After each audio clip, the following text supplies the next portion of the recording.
Hi all, this is Catherine. Welcome to A Grief Journey.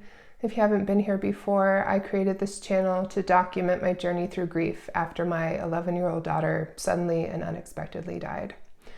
So today I want to talk about something that has given all of us a lot of comfort, and that is something called after-death communication.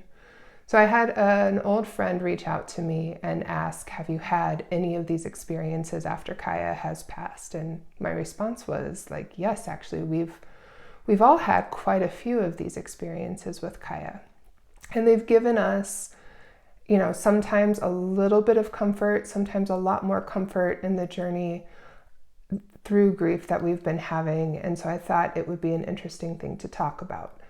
I think some people who might experience something known as an after-death communication might dismiss it as just in their imagination. And at the end of the day, if it gives you comfort, who cares how real it was? So to start, at the very beginning, after Kaya died, everything was very chaotic. But if I was able to get away from the chaos enough, I would feel her presence with me. So I got away from the chaos by taking baths. I think I was taking 4 or 5 baths a day. Our water bill was probably really high. I didn't even look at it that month. But every time I took a bath, I could feel her presence with me. And I would just talk to her, and I felt very comforted that she was still there. One evening in that, I took a bath, and I couldn't feel her presence. So it was perplexing me.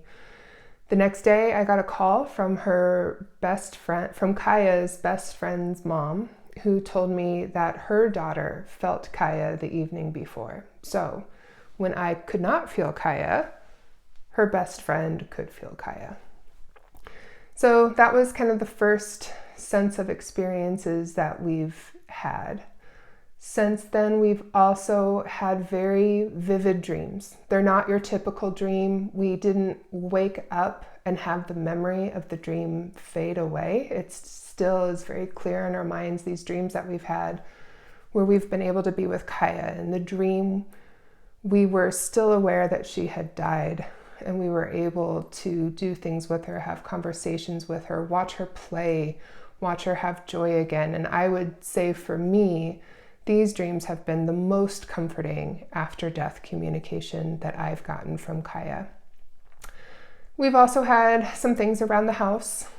She would always bang and clang around in her room, and she was banging and clanging around in her room for a good 3 months after she died. That seemed to stop a couple weeks ago, but it was very, very clear that there was nothing in her room that could have made those noises, and she was banging and clanging around up there. We've also had some things with electronics going wonky around our house.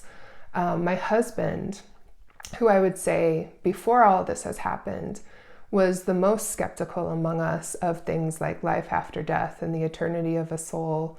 But he's been the one who's had the most experiences with her. He has seen her a lot. He's heard her voice tell him things like, I love you, tell mom I love her, tell Corinne I love her. So he's had the most experiences, and he is no longer a skeptic. I think the most interesting things that we are attributing to after-death communication that we've experienced were at her memorial. So we had her memorial outdoors by this creek she always used to love to go to and play in and walk through. And near the end of her memorial, it was like all of her friends were suddenly called down to play in the creek. It was just this mass exodus from the memorial straight to the creek, these friends of hers. And then we saw a hawk circling over her friends a couple times and then perching and just watching the friends play.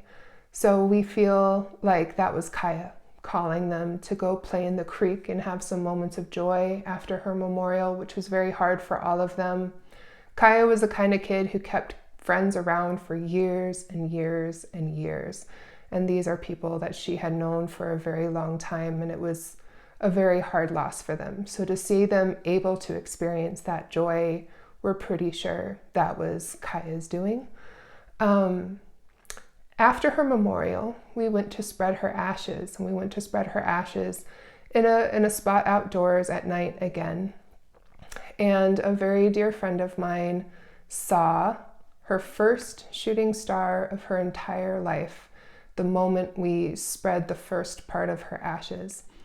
So we also believe that that shooting star was another sign from Kaya. It was not a night with a meteor shower. It was not great clear sky conditions to see things, but she was able to see her first shooting star.